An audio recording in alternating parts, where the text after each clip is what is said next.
5 seconds to go.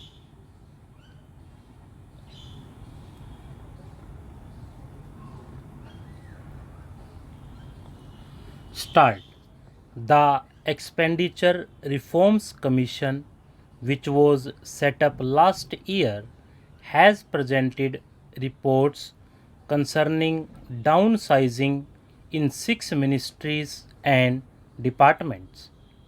These include Department of Economic Affairs, Ministry of Information and Broadcasting, Ministry of Coal, Department of Heavy Industry, Department of Public Enterprises, and Ministry of Small Scale Industries.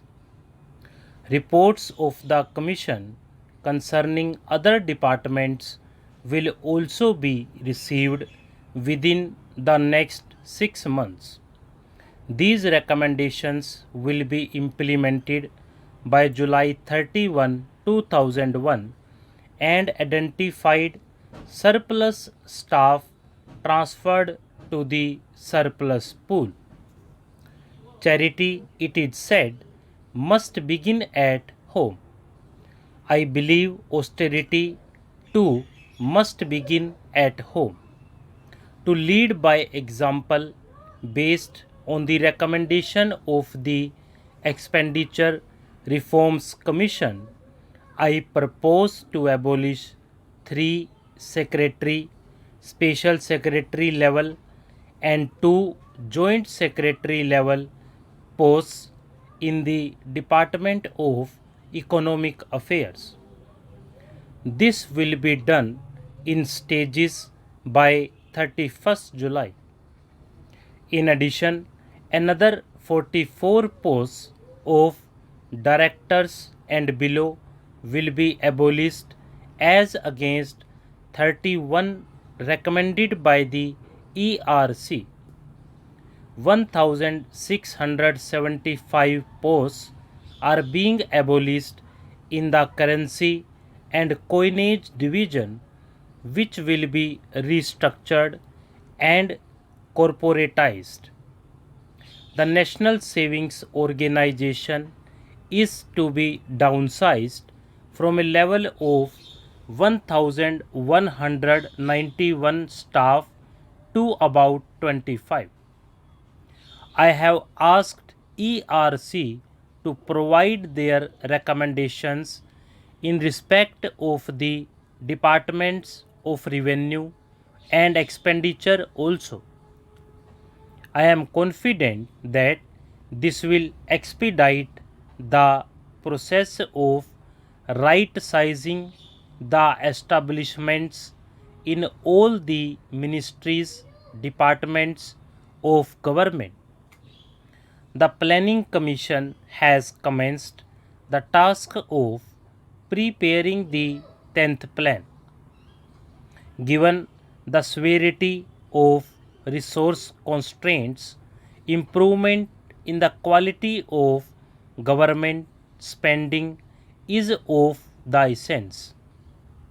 It has therefore been decided to subject all existing schemes, both at the central and state levels, to zero based budgeting and to retain only those that are demonstrably efficient and essential.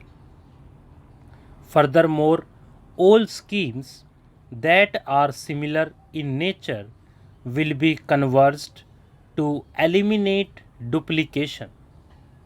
Centrally sponsored schemes that can be transferred to states will be identified.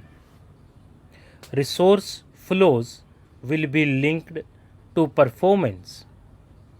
Necessary procedural changes will also be made to speed up the decision making process for approval of schemes. Utmost importance will be given to decentralized planning.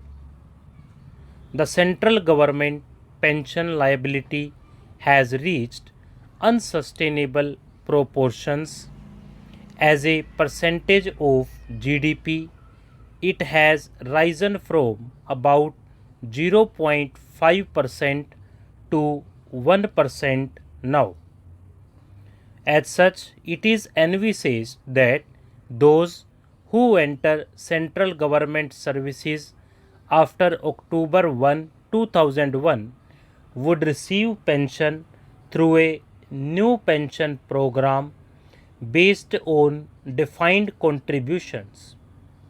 In order to review the existing pension system and to provide a roadmap for the next steps to be taken by the government, I propose to constitute a high level expert group which would give its recommendation within 3 months. I have drawn your attention to the increasing share of debt service burden in the expenditure budget caused by rising government debt and worsened by the prevalence of high real interest rates. Most interest rates in the economy are now market determined, but their movement downward is constrained by the rigidities inherent in the administered interest rates governing the contractual savings sphere, that is, provident fund and small savings schemes. I have examined this issue very carefully. I find that the interest rates provided in all these schemes seldom exceeded consumer price inflation by more than 3% between 1980 and 1998. Since then, this difference has risen to 6 to 8%. Not only are such high real interest rates putting an unsustainable burden on both central and state governments, but the resulting high cost of capital is also inhibiting economic growth all around. I am therefore reducing most administered rates by 1.5% as of March 1, 2001. Government guarantee and tax incentives for these schemes will continue. For the future, I propose to explore a better system for the determination of these rates. I propose to appoint an expert committee to provide recommendations on this issue. The benefit of reduction in interest rates on small savings deposits will be fully passed on to the states. This will reduce their borrowing cost from small savings by 100 to 150 basis points. In addition, I am also reducing the interest rate on loans portion of central assistance to state plans by 50 basis points.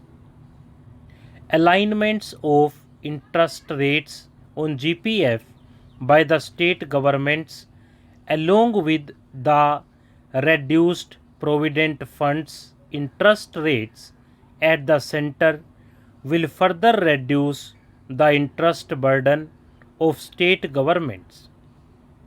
Moreover, because of the anticipated increase in gross tax collection of the center, devolution of central taxes to states is expected to increase by over rupees 9,000 crore in 2001-2 over the current year.